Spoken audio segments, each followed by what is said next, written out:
राजकारणी अधिकारी कॅप्टन खरातच्या मुठीत, दैवाची दाखवून भीती महिलांना घ्यायचा मिठीत। पुरोगामी म्हणवणाऱ्या महाराष्ट्रामध्ये अलीकडे बुवाबाबांचे प्रस्थ वाढलेले दिसून येत आहेत। त्यांना मिळत असलेला राजकीय वरदहस्त याला कारणीभूत ठरतो। हे अशोक खरातच्या प्रकरणामुळे अवघ्या जनतेला समजू लागलेले आहे। रोजच्या समस्येने ग्रस्त झालेले लोक काहीतरी मार्ग सापडेल म्हणून बुवाबाबा महाराजांचे पाय पकडतात, पण त्यांच्या असहाय्य स्थितीचा फायदा हे बुवाबाबा घेत असतात। स्त्रिया मुळातच भोळ्या भाबड्या। आपल्या घर प्रपंचाच्या समस्येने घेरलेली एखादी महिला या बुवाकडे जाते आणि बहुतेकदा वासना चक्रामध्ये अडकते। त्यातही या भोंदूचे लागे बांधे राजकारणी, नेते मंडळी, उच्च पदस्थ अधिकारी, व्यापारी, उद्योजक यांच्याशी असल्याने भोंदूचे प्रस्थ इतके वाढते की भल्या भल्यांचे डोळे दिपून जातात। त्यांच्याकडे इतकी संपत्ती कुठून आली, ते काय करतात याची माहिती पोलीस यंत्रणेकडून घेतली जात नाही असे दिसून येते। पण म्हणतात ना, कर्माचे फळ मिळाल्याशिवाय राहत नाही। देवाच्या दरबारामध्ये देर आहे पण अंधेर नाही। देवाच्या काठीचा आवाज होत नाही, पण पापाचा घडा भरला की असा काय फटका बसतो की आयुष्यभराची अद्दल घडते। नाशिकच्या कॅप्टन अशोक खरातच्या बाबत असेच घडले आहे। मोठेपणाने माजलेल्या अशोकच्या पापाचा घडा भरला आणि त्याने स्वतःच्याच पायावर कुऱ्हाड मारून घेतल्यासारखा प्रकार घडला। दुसऱ्याला अडकवण्याच्या नादामध्ये त्याचेच पितळ उघड पडले आणि तो पोलिसांच्या कचाट्यामध्ये सापडला। या प्रकरणात रोज नवनवीन माहिती उघड होत आहे। आतापर्यंत उपलब्ध झालेल्या माहितीच्या आधारे पुढील प्रमाणे सविस्तर वृत्तांत आहे। पण तत्पूर्वी हे व्हिडिओ पुढे पाहण्या अगोदर जर तुम्ही या चॅनेलवर जर नवीन असाल तर प्लीज आपल्या ह्या मराठी चॅनेलला नक्की सबस्क्राईब करा। अशोक एकनाथ खरात हा मर्चंट नेव्हीमधून रिटायर्ड झालेला इसम नोकरीच्या माध्यमातून साऱ्या जगाचं पाणी पिऊन आलेल्याने लोकांची दुखरी नस त्याला माहिती आहे। नोकरीतून रिटायर्ड झाल्यावर त्याने भविष्य सांगण्याचा आणि त्यातून पैसे कमवायचे ठरवले। त्यासाठी त्याने पाया घालण्यास सुरुवात केली। आपल्या मूळ गावी नाशिक जिल्ह्यातील मिरगाव येथे आल्यावर त्याने एक मंदिर बांधले। छोट्याशा गावामध्ये याची वाहवा होऊ लागली। नंतर त्याने मंदिराचा ट्रस्ट केला आणि त्याचा अध्यक्ष तो स्वतः झाला। आता त्याने ज्योतिषी सांगण्याचा नवा धंदा सुरू केला। अनेक भोळे बाबडे लोक त्याच्याकडे येऊ लागले। तो एक ज्योतिषी बुवा म्हणून प्रसिद्ध होऊ लागला। रत्ने देऊन नशीब बदलू शकते असे सांगण्यामध्ये तो यशस्वी झाला। नाशिक येथील सिडको या ठिकाणी राहणारी तरुणी विवाह जुळत नसल्याने त्रस्त होते। कोणा नातेवाईकांनी तिला अशोक खरातची शिफारस केली। मार्च 2019 मध्ये तिला त्या नातेवाईकाने खरातकडे नेले। स्वतःला दैवी शक्ती प्राप्त असल्याचे आणि तंत्रमंत्राद्वारे समस्या सोडवू शकत असल्याचा दावा संशयित खरातने केला। सन 2020 मध्ये कोरोनामुळे तिचा विवाह कुटुंबियांनी स्थगित केला होता। जुलै 2021 मध्ये पीडितेचे लग्न ठरले तेव्हा खरातने गळ्यामध्ये बांधण्यासाठी तिला एक रत्न दिले। महाविद्यालयीन शिक्षणामुळे तिने काही दिवसांनी तिने रत्न काढून ठेवले। त्यानंतर तिचे लग्न मोडले। परिणामी रत्न घातले नसल्याने लग्न मोडल्याचे पीडितेच्या कुटुंबियांना वाटले। पुन्हा 50,000चा एक खडा खरातने पीडितेला दिला। नव्याने लग्न ठरल्यावर होणाऱ्या पतीसह पीडिता तेथे आली। सिन्नरच्या मंदिरामध्ये पूजा करण्याचे सांगून 28,000चे 2 रत्ने खरातने दिले। रत्न घातले नाही तर लग्न मोडेल, विधी न केल्यास होणारा पती मरेल अशी भीती घालून खरातने पीडितेवर मानसिक दबाव आणला। लग्नानंतर सन 2022 मध्ये खरातने पीडितेला प्रसादाच्या नावाखाली पेढा आणि खारट कडवट चवीचे पाणी प्यायला दिले। पीडितेला गुंगी आल्यानंतर अत्याचार केला। लग्नानंतर सन 2023 मध्येही पीडितेच्या पतीला चेंबर बाहेर बसवून तिच्यावर पुन्हा खरातने तिच्यावर अत्याचार केला। एका वेळी पीडितेला शारीरिक इजा होत रक्तस्राव झाला। दरम्यान नोव्हेंबर 2022 ते डिसेंबर 2025 या कालावधीमध्ये आशीर्वाद देण्यासह कोणाला सांगितल्यास तुला आणि तुझ्या पतीला ठार मारेन, तुझे चारित्र्य खराब करून आयुष्य उद्ध्वस्त करेन असे धमकावून संशयिताने पीडितेवर वारंवार अत्याचार केला। हे काही एकच प्रकरण नव्हते। भोंदू खरातने भोळ्या भाबड्या अनेक लोकांचा विशेषतः महिलांचा गैरफायदा घेतला होता। आर्थिक लूटमारीबरोबरच त्यांची इज्जतही लुटली होती। त्याच्या संपत्तीमध्ये दिवसेंदिवस वाढ होत असली तरी त्याच्या पापाचा घडाही भरत चाललेला होता। भोंदू खरातने आपल्या दिमतीसाठी काही कर्मचारी नेमले होते। खराताकडे असलेल्या एका कर्मचाऱ्याला संपत्तीची हाव सुटली। नीरज जाधव असे त्याचे नाव। ऑफिस बॉय असलेला नीरज हा खराच्या मर्जीमध्ये बसला होता। खरातचा वाढता असलेला संपत्तीचा डोंगर, त्याला मिळणारा मान पाहून नीरजलाही हाव सुटली असावी। त्याने आता वेगळ्या तऱ्हेने पैसे कमवण्याचे ठरवले। अशोक खरात हा त्याच्याकडे येणाऱ्या महिलेचे लैंगिक शोषण करत होता। याच गोष्टीचा फायदा घेण्याचे त्याने ठरवले होते। आपल्या एका तंत्रज्ञ मित्राच्या मदतीने त्याने अशोकच्या रूममध्ये स्पाय कॅमेरे बसवले। अशोककडे आलेल्या महिलांबरोबर जे काही चाळे करत होता ते चाळे या कॅमेऱ्यामध्ये टिपले जात होते। कॅमेऱ्याचा ॲक्सेस नीरजकडे असल्याने त्याला रूममध्ये कोण आलं, तिच्याबाबत काय झालं याची इस्तंभूत माहिती मिळत होती। डिसेंबर 2025 मध्ये नीरजनेच खराच्या नकळत कार्यालयातून महिलांवरील 58 अत्याचाराचे CCTV फुटेज ताब्यात घेतले होते।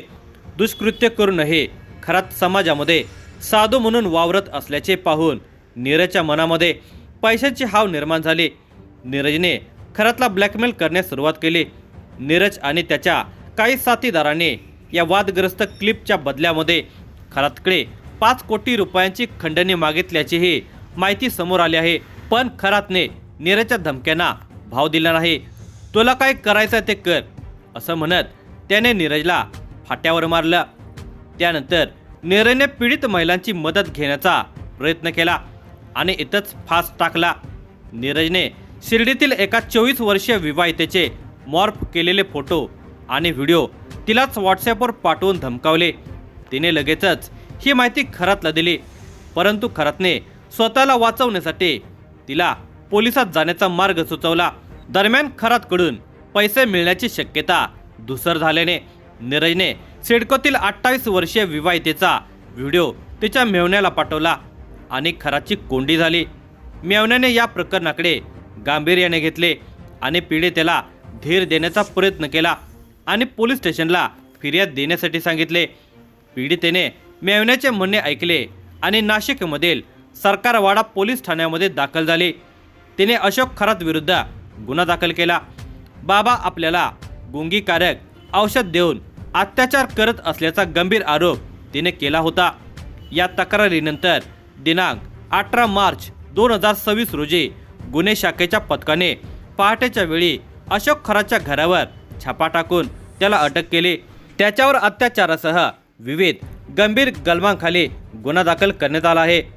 अनेक बडे राजकारणी, त्यांचे नातेवाईक आणि काही उद्योगपती आपल्या राजकीय आणि आर्थिक फायद्यासाठी आपले भविष्य जाणून घेण्यासाठी खरातकडे येत असत। त्याच्या कार्यालयातील 58 व्हिडिओमध्ये आणखी कोणकोणते बडे चेहरे आहेत किंवा या बड्या लोकांच्या नातेवाईक महिलाही यामध्ये अडकलेल्या आहेत का, या भीतीने नाशिकसह महाराष्ट्रातील अनेक प्रतिष्ठित घराण्यांचे धाबे दणाणून गेले आहेत। हे 58 व्हिडिओ सार्वजनिक झाले तर अनेकांचे राजकीय आणि सामाजिक आयुष्य उद्ध्वस्त होऊ शकते अशी भीती व्यक्त केली जात आहे। या संपूर्ण प्रकरणाचा खरा सूत्रधार असलेला नीरज जाधव आणि त्याचे साथीदार फरार झाले आहेत। पोलिसांनी त्याचा शोध घेण्यासाठी विविध पथके तैनात केली। खरातने महिलांना दिलेले गुंगीचे औषध कुठून आणले, त्याला यामध्ये कोणी मदत केली आणि नीरज जाधवने 5 कोटींच्या खंडणीसाठी आणखी कोणाला ब्लॅकमेल केले, या सर्व प्रश्नांची उत्तरे शोधण्यासाठी नाशिक पोलीस तपास करत आहेत। हे प्रकरण महाराष्ट्रातील आतापर्यंतच्या सर्वात मोठ्या भोंदूगिरी आणि ब्लॅकमेलिंगच्या प्रकरणापैकी एक ठरण्याची शक्यता आहे। अशोक खरातला अटक झाली खरी, पण यातून त्याचे अनेक कारनामे बाहेर पडू लागले आहेत। या बाबांशी कनेक्टेड असलेले अनेक वलयांकित लोकांची नावे पुढे येऊ लागली आहेत। आता त्याने उभा केलेल्या साम्राज्याची नवनवी दालने उघड होत आहेत। भविष्य सांगण्याच्या नावाखाली महिलांचे लैंगिक शोषण केलेले कारनामे उघड होत आहेत। एकीने आपल्यावरील अत्याचार उघड केल्यानंतर आतापर्यंत अन्याय सोसत असलेल्या महिला पुढे येत आहेत। राजकीय वर्तुळातही गोंधळ निर्माण झाला आहे। एकमेकावर चिखलफेक तर होतच आहेत, शिवाय यामध्ये महिला आयोगाच्या रुपाली चाकणकर यांनाही राजीनामा द्यावा लागला आहे। अशोक खरातने भोंदूगिरीच्या माध्यमातून अफाट संपत्ती कमवली। यात संपत्तीच्या जोरावर त्याने बड्या धेंड्यांना तसेच काही अधिकाऱ्यांनाही वश करण्यामध्ये यश मिळवले। पोलिसांनी अशोक खरातकडे संपत्ती संदर्भात केलेल्या चौकशीमध्ये तसेच इतर प्राप्त माहितीवरून त्याची मालमत्ता कोटी कोटी आहे याची माहिती जमा करण्यात आली। मिरगाव तालुका सिन्नर जिल्हा नाशिक येथे 33 एकर जमीन, मिरगाव तालुका सिन्नर येथे फार्म हाऊस, पाथर्डी गाव, गवळाणे गाव तालुका जिल्हा नाशिक येथे 10 एकर जमीन, सिन्नर तालुका सिन्नर जिल्हा नाशिक येथे 6 एकर जमीन, शिर्डी तालुका राहता जिल्हा अहिल्यानगर येथे 4.5 एकर जमीन, काकडी तालुका राहता जिल्हा अहिल्यानगर शिर्डी विमानतळ येथे 5.5 एकर जमीन, पाथर्डी फाटा नाशिक येथे 800 स्क्वेअर फुटाचा एक प्लॉट, ओझर जिल्हा नाशिक येथे 4 गुंठेचे 3 प्लॉट, आडगाव तालुका जिल्हा नाशिक येथे 5 गुंठेचा प्लॉट, पनवेल नवी मुंबई येथे 40 गुंठे प्लॉट, कॅनडा कॉर्नर नाशिक येथे ऑफिस 180 स्क्वेअर फूट, संगमनेर जिल्हा अहिल्यानगर येथे मुलगी सृष्टीच्या नावावर 11 गुंठे प्लॉट, पुणे येथे मुलीच्या नावावर प्लॉट, कर्मयोगी नगर नाशिक येथे बंगला,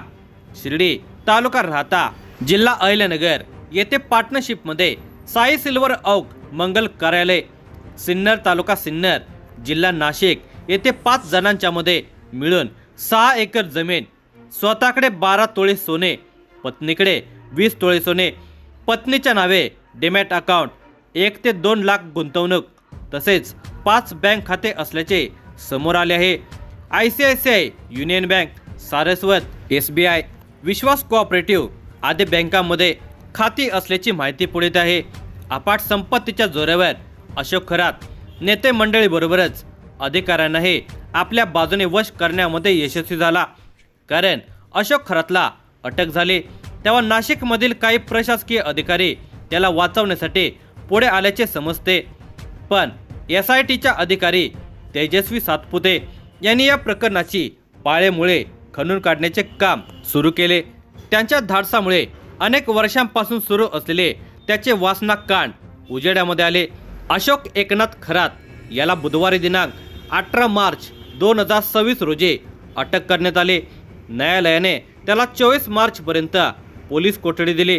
जप्त केलेल्या पेनड्राईव्हने पोलिसांच्याही पायाखालची वाळू सरकली। पुरोगामी महाराष्ट्रामध्ये ही बाब घडावी यासारखे दुर्दैव नाही। अशोक खरातवर 5 FIR दाखल आहेत। तांब्याच्या बाटलीतील पाणी देऊन अत्याचार, नाशिकच्या सरकारवाडा पोलीस ठाण्यामध्ये दाखल FIR नुसार अशोक खरात याने फेब्रुवारी 2020 ते 18 मार्च 2026 या दरम्यान ओकस प्रॉपर्टीज कॅनडा कॉर्नर नाशिक येथे तक्रारदार महिलेला बोलावले। एकांतामध्ये कार्यालयात असताना खरातने तिला तांब्याच्या बाटलीमधील मंतरलेले पाणी पिण्यास दिले। तसेच धार्मिक विधीच्या नावाखाली वेळोवेळी महिलेसोबत त्याने शारीरिक संबंध ठेवले। यातूनच ती पीडित महिला गरोदर राहिली। त्यानंतर खरातने तिला गर्भपातासाठी गोळ्या दिल्या। हा गर्भपात केल्यास तसेच अशोक खरातने सांगितल्याप्रमाणे धार्मिक विधी न केल्यास आयुष्याचे वाटोळे होईल, मुलांचे बरे वाईट होईल असा दम खरातने दिला। त्याने पीडित महिलेला दिव्य जडीबुटीचे औषध आहे असे सांगून एक द्रव्य दिले असल्याची माहिती FIR मध्ये नमूद करण्यात आली। धार्मिक विधीच्या नावाखाली अत्याचार, लघवी पाजली।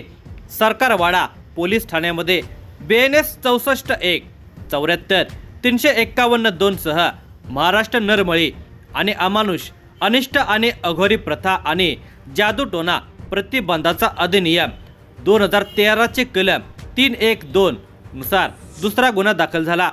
या FIR नुसार नोव्हेंबर 2023 ते डिसेंबर 2025 या कालावधीमध्ये खरातने त्याच ठिकाणी ओकस प्रॉपर्टीमध्ये कार्यालयात पीडित महिलेला बोलवले।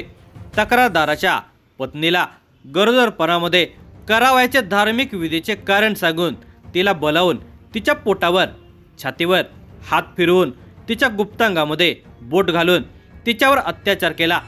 या प्रकरणाची वाच्यता केल्यास कुटुंबाला जीवे मारण्याची धमकी दिली। त्याच्या कार्यालयामध्ये अडचणी घेऊन येणाऱ्या लोकांच्याकडून मंदिराच्या अकाउंटवर पैसे घेतले। गिरगाव तालुका सिन्नर येथील मंदिरामध्ये नकली साप, नकली वाघ दाखवून भीती घातली। तसेच कार्यालयात येणाऱ्या महिलांना लघवी पाजून अघोरी प्रकार केला। माझ्याकडे दैवी शक्ती आहे असे म्हणत शरीराला स्पर्श केला। अशोक खरात विरोधात तिसरा गुन्हाही सरकारवाडा पोलीस ठाण्यामध्ये दाखल झाला आहे। त्यानुसार 7 ऑक्टोबर 2024 ते 12 ऑक्टोबर 2024 या दरम्यान सकाळी 11 वाजण्याच्या सुमारास ओकस प्रॉपर्टी कॅनडा कॉर्नर नाशिक येथे तक्रारदार महिला आणि तिचे पती अशोक खरातला भेटण्यासाठी गेले होते। त्यावेळी त्याने पतीला बाहेर पाठवले। तिला एकटीला थांबवून तिच्या हातावर एक काळा दगड फिरवून तिच्या कानामध्ये मंत्र पुटपुटला। तिच्या डोक्यावर आणि पाठीवर हात फिरवला। त्याशिवाय तिच्या छातीला स्पर्श करून तिच्या मनाला लज्जा उत्पन्न होईल असे कृत्य केले। तू घाबरू नको, तू माझ्या आवारामध्ये आहेस, माझ्यात दैवी शक्ती आहे, मी तुला स्पर्श केल्याने तुझे कल्याण होणार आहे, मी तुझी शुद्धी केली आहे। तू झालेला प्रकार कोणाला सांगितला तर तुझ्यावर देवाचा कोप होईल असे सांगत दम दिला। मी देवाचा अवतार नराधम खराच्या थापा BNS 64 1 74 75 351 2 सह महाराष्ट्र नरबळी आणि अमानुष अनिष्ट आणि अघोरी प्रथा आणि जादूटोण्याला प्रतिबंध करण्याबाबतचा अधिनियम 2013 चे कलम 312 नुसार गुन्हा दाखल करण्यात आला। एप्रिल 2022 ते डिसेंबर 2024 या कालावधीत यातील फिर्यादीला मुलगा व्हावा आणि तिची कौटुंबिक अडचण सुटावी यासाठी तिला आरोपी खरात हा वेळोवेळी ओकस प्रॉपर्टीज कॅनडा कॉर्नर नाशिक येथे बोलवत असे। पीडित महिलेला तांब्याच्या भांड्यातील पाणी पिण्यास देऊन, पेढा खाण्यास देऊन तिला गुंगी आल्यानंतर तिच्याशी शारीरिक लगट करून तिच्याशी जबरदस्तीने शारीरिक संबंध केले। मी देवाचा अवतार आहे, माझ्याशी संबंध केल्यामुळे तू शुद्ध झाले आहेस, तुझ्या सर्व काही अडचणी दूर होणार आहेत, हे कोणाला सांगशील तर देव तुझ्यावर कोपेल, तुझे चांगले होणार नाही असा दम दिला। मी शंकराचा अवतार असे म्हणत धमक्या। 5व्या FIR नुसार जुलै 2014 ते डिसेंबर 2024 या कालावधीतील आरोपी अशोक खरात याने यातील फिर्यादीला बोलावून मी शंकराचा अवतार आहे, माझ्याकडे दैवी शक्ती आहे, मी तुझी शुद्धी करतो, तू नकार दिला तर तुझ्या मुलांचे भविष्य वाईट असेल असे म्हटले। सर्पदंश होऊन त्यांचे जीवाचे बरे वाईट देखील होईल अशी भीती दाखवली। ओकस प्रॉपर्टीज या कार्यालयात बोलवून तिला मिठाई खाण्यास देऊन तिच्या पाठीवर आणि शरीरावर हात फिरून कानामध्ये मंत्र उच्चारून फिर्यादीच्या इच्छेविरुद्ध जबरदस्तीने अत्याचार केला असल्याचे FIR मध्ये म्हटले आहे। खरात विरुद्ध BNS 64 1 75 351 2 सह महाराष्ट्र नरबळी आणि अमानुष अनिष्ट अघोरी प्रथा आणि जादूटोणा प्रतिबंध अधिनियम 2013 चे कलम 312 नुसार गुन्हा दाखल झाला आहे। लैंगिक संबंधासाठी खरात जमवायचा जोड्या। कॅप्टन खरात हा नाशिकच्या मिरपूर येथील ईशानेश्वर मंदिराच्या मागील बाजूस असलेल्या घनदाट जंगलात भक्तांना पूजेसाठी बोलवायचा। या ठिकाणी भक्तांना घाबरून आणि अघोरी कृत्य करून त्यांच्याकडून पैसे वसूल करायचा अशी माहिती समोर आली आहे। अशोक खरात स्वतः महिलांचे लैंगिक शोषण करतच होता, पण त्याच्याकडे येणाऱ्या महिला पुरुषांच्याही लैंगिक संबंधासाठी जोड्या जुळवत होता। या आधारे त्याने काही बड्या लोकांना ब्लॅकमेल केले असल्याचीही माहिती पोलीस सूत्रांकडे आहे। अशोक खरात पहिले महिलांचे लैंगिक शोषण करून नंतर यातील पीडित आणि इतर काही महिलांचाही धनिक पुरुषांच्या सोबत लैंगिक संबंध ठेवण्यासाठी वापर करत होता अशी हादरवणारी माहिती समोर आलेली आहे। लाखाचा चिंचोका आणि मंतरलेले पाने, भविष्य सांगणे, लग्न जमवणे, कुटुंबातील वादविवाद, बिघडलेले नातेसंबंध, आर्थिक भरभराट, मुलांचे उज्ज्वल भविष्य अशा वेगवेगळ्या कारणासाठी उच्चभ्रू घरातील महिला भविष्य पाहण्यासाठी खरातकडे जात होत्या। काही वेळा तो अघोरी पूजेचा बनाव करत असे। या पूजेसाठी बाजारात मिळणाऱ्या चिंचोक्यांचा खरात वापर करत होता। बाजारात 100 किलो या दराने मिळणाऱ्या चिंचोक्यांची तो मोठ्या प्रमाणावर खरेदी करायचा। कार्यालयीन कर्मचाऱ्यांना चिंचोका कापडाने घासायला सांगे. तसे केल्याने चिंचोक्याला चमक यायची. या चिंचोक्यांचा उपयोग तो पूजेसाठी अथवा अंगठीतील खडा म्हणून तो करायचा. त्याच्या ग्राहकांना यासाठी एका चिंचोक्याचे 10,000 रुपयांपासून 1,00,000 रुपयांपर्यंत पैसे मोजावे लागत होते. पूजेसाठी देण्यात येणारे खडेही बनावट असल्याचे तपासामध्ये उघड झाले आहे. तसेच महिलांचा विश्वास संपादन केल्यानंतर त्यांना तो पाणी पिण्यासाठी देत असे. हे पाणी मंतरलेले असल्याचे तो सांगत असे. पाणी पिल्यानंतर महिलांना एक प्रकारची बेशुद्ध होत होते. हे शरीरात वेगळ्या प्रकारची उत्तेजना निर्माण करणारे पाणी शुद्धीकरण शक्तिवर्धन यासाठी दिले जात होते. त्याचा दर लहान बाटलीसाठी काही हजारांच्या घरात होता. हे पाणी खरातने अनेकांना विकले असल्याचे तपासामध्ये उघड झाले आहे. खुनाचा गुन्हाही दाखल झालेला आहे. बंधू अशोक खरातवर थेट खुनाचा आरोप करण्यात आला आहे. नाशिक येथील विलास जाधव यांनी आपला भाऊ कैलास जाधव यांच्या संशयास्पद मृत्यूसाठी खरात यालाच जबाबदार धरत गंभीर आरोप केले आहेत. गावळाने शिवार परिसरात अनेक जमिनी दडपशाही, धमक्या आणि फसवणुकीच्या माध्यमातून खरातने बळकावल्याचा आरोप आहे. कैलास जाधव यांनी ऑगस्ट 2022 मध्ये संबंधित पोलीस ठाण्यामध्ये तक्रार दाखल केली होती. या तक्रारीमध्ये त्यांनी स्पष्टपणे नमूद केले होते की अशोक खरातपासून त्यांच्या जीवाला धोका असून जमीन व्यवहाराच्या वादातून त्यांना धमक्या दिल्या जात आहेत. तक्रारीनुसार जमिनीच्या व्यवहारासाठी साठेखत केले होते, मात्र खात्याचे विभाजन पूर्ण झाले नव्हते. तरीही खरातने संबंधित जमीन बळकावल्याचा आरोप केला आहे. या वादातूनच पुढे गंभीर परिस्थिती निर्माण झाल्याचे बोलले जात आहे. त्यानंतर 17 डिसेंबर 2022 रोजी कैलास जाधव यांच्या संशयास्पद अपघाती मृत्यू झाला. मात्र हा अपघात नसून पूर्वनियोजित कटाचा भाग असल्याचा आरोप विलास जाधव यांनी केला आहे. 5 नर बळी दिल्याचा आरोप. खरातने 5 नर बळी दिल्याचा धक्कादायक दावा सरकारी वकिलांनी नाशिक सत्र न्यायालयामध्ये केला आहे. यामुळे न्यायालयही स्तब्ध झाले. सरकारी वकिलांनी न्यायालयात सांगितले की 67 वर्षीय खरात 30 वर्षांच्या महिलांशी संपर्क साधून त्यांचे लैंगिक शोषण करत होता. त्यांच्या फार्म हाऊसमधून शस्त्रसाठा आणि इतर संशयास्पद वस्तू सापडल्याने तपासाची व्याप्ती मोठी आहे. मंदिर संदर्भातील तपासात वाघ, साप आणि कस्तुरी संबंधीही संशय व्यक्त करत वन कायद्याअंतर्गत गुन्ह्याची शक्यता वर्तवण्यात आलेली आहे. खरात हा महिलांना पेढे खाऊ घालून त्यानंतर पाणी देत असे, ज्यामुळे त्यांना मळमळ होत असल्याची माहिती देण्यात आली. खराच्या फार्म हाऊसवरून 31 काडतुसे आणि 5 पुंगळ्या जप्त केल्याचे सांगण्यात आले. या शस्त्रांचा वापर नेमका कुठे झाला? वन्यजीवांची शिकार झाली का? याचा तपास सुरू असल्याचे सरकारी वकिलांनी स्पष्ट केले. अशोक खरात डोलवायचा 20 फुटी नाग. नाशिक शहर हे अनेक प्रकारच्या दोष निवारणासाठी देशामध्ये प्रसिद्ध आहे. कालसर्पदोष, नारायण नागबळी आणि इतर धार्मिक विधींसाठी देशातील सर्वात प्रमुख तीर्थक्षेत्र म्हणून नाशिकचा उल्लेख केला जातो. हेच हेरून खरातने भक्तांना मोरकात काढण्यासाठी सर्पपूजा घालणे सुरू केले. एकदा का दरबारामध्ये भक्त मंडळी जमले की अशोक ध्यानामध्ये मग्न व्हायचा. पुढची काही मिनिटे तंत्रमंत्र म्हणून थेट नागराजाचा धावा करायचा. काही वेळात 20 फुटांचा नाग त्याच्या आजूबाजूला यायचा. अशोकच्या विशिष्ट बोलण्यानंतर नाग फणा काढून डोलत असे. समोर भला मोठा नाग पाहून भक्त मंडळींची बोबडी वळत असे. अनेक जण भीतीने कोमात जाण्याचे प्रसंग ओढवले असे सूत्र सांगतात. हे सगळे पाहून अनेक गर्भ श्रीमंत भक्तांना त्याच्याकडे दैवी शक्ती असल्याचा भास होत होता.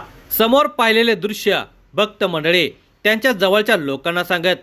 महाराजांच्या दिव्य शक्तीचा अनुभव घेण्यासाठी आणि आयुष्यातील समस्या दूर करण्यासाठी तुम्ही एकदा बाबांच्याकडे जाऊन या, असे ते एकमेकांना सांगत असत. परंतु सध्या सुरू असलेल्या चौकशीमध्ये तो नागच खोटा असल्याचे कळते आहे. रिमोट कंट्रोलने नियंत्रित होणारा परदेशातून आणलेला नाग तो वापरत असे. रिमोट कंट्रोल खराच्या हातात असे, त्यामुळे त्याच्या तालावर नाग नाचत असे. त्याच्या याच खोट्या कृतीला भुलून राजकीय नेते आणि अधिकारी त्याच्या नादाला लागले. राजकीय नेते आणि अधिकाऱ्यांचे भविष्य पाहणाऱ्या कॅप्टनचे भविष्य मात्र सध्या अंधारात आहे.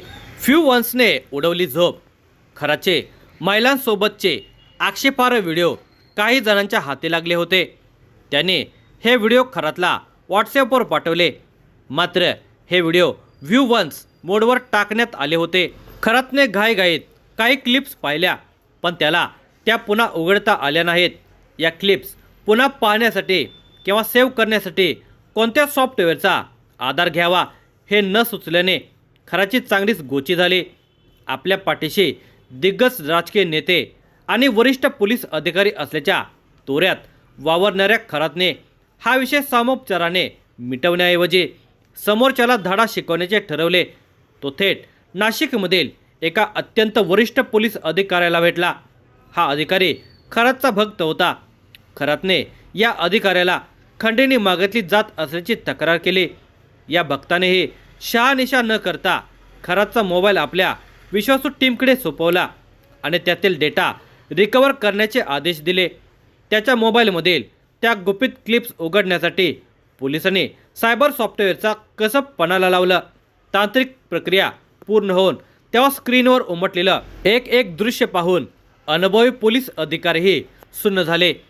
समोर जे दिसत होतं ते इतकं किळसवाणं होतं की आपल्या साहेबांना हे कसं सांगायचं या विचाराने कनिष्ठ कर्मचाऱ्यांच्या पायाखालची जमीन सरकली. अखेर एका कर्मचाऱ्याने छातीवर दगड ठेवून साहेबांना सत्य परिस्थिती समोर आणली आणि सर्व क्लिप्स त्यांच्या समोर ठेवल्या. हे भयानक कृत्य पाहून खराचा भक्त असणारा तो अधिकारीही अवाक झाला. खरं तर त्याचवेळी खरातवर कारवाई होणे अपेक्षित होते. मात्र बदनामी टाळण्यासाठी सामंजस्याने मार्ग काढण्याचा सल्ला या अधिकाऱ्याने दिल्याची चर्चा आहे. या पोलीस अधिकाऱ्याने क्लिप पाठवणाऱ्या दोघांच्या विरोधात खंडणीची तक्रार दाखल करण्याची सूचना केली. ही सूचना मान्य करत खंडणीची तक्रार करण्यास खरात तयार झाला आणि तोच त्याच्या चक्रव्यूहामध्ये अडकला.